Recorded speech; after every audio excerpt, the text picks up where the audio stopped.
SAfm, South Africa's news and information leader.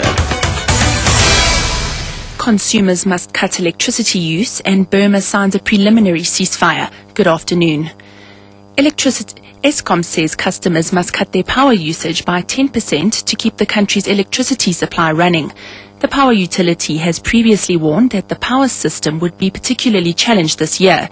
Electricity needs increased since Monday when demand was barely met. Yesterday, the supply from Cabora Bassa in Mozambique was lost for about 2 hours. Although supply was restored, the system remains constrained and customers are reminded to use electricity as efficiently as possible. Game rangers have shot dead 2 suspected poachers in the Kruger National Park. Sands Park spokesperson Renald Takule says the 2 Mozambican men were shot during a confrontation last night. The rangers were conducting an anti-poaching operation after 8 dehorned rhino carcasses were found on Tuesday. He said a rifle and other hunting equipment was recovered. An aerial search is being conducted today to determine if any more rhino have been killed.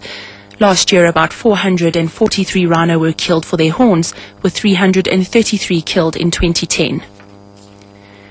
Grain South Africa's President Jannie de Villiers says all the maize for the season has been planted and it's only in the far west of the northwest where sunflower is still being planted. He says a good maize crop is expected, although some parts of the countries have had better rain than others. De Villiers says there should be enough maize for domestic use, which is almost 10 million tons. The rain wasn't sort of a general rain, and therefore we have seen that there was some unevenness in the plantings. Overall, in general, the conditions are very good, and we expect sufficient maize to be produced in South Africa for our local usage, and I think there will be a small surplus also for export purposes. 1 person has died at Bapong village near Brits in the northwest while he was trying to stop protesting residents from throwing stones at a delivery truck. The truck ran the man over while he was trying to move out of the road. Bapong residents are protesting against mining company Lonmin's employment policies and are demanding that local people should be employed.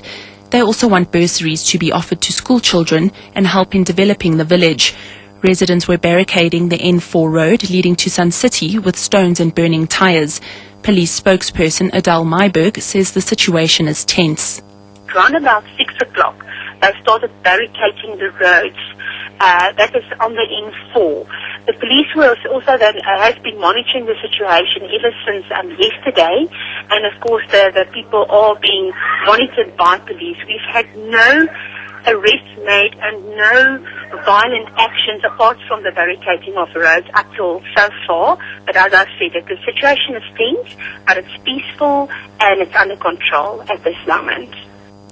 The University of Cape Town says it will not increase the intake of first-year medical students until it has enough infrastructure and personnel.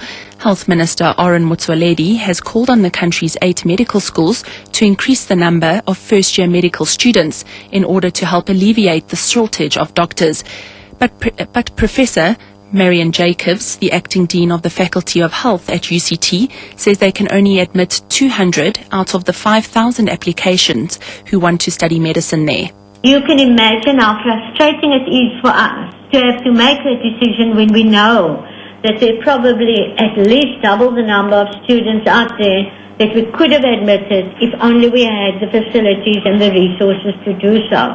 So it's a good moment for us to be talking to both the Department of Higher Education and the Department of Health and getting them to accelerate the response to our request for support for increasing our admission. And in international news, the authorities in Burma have signed what they call a preliminary ceasefire agreement with Karen rebels in an effort to end one of the world's longest-running civil conflicts.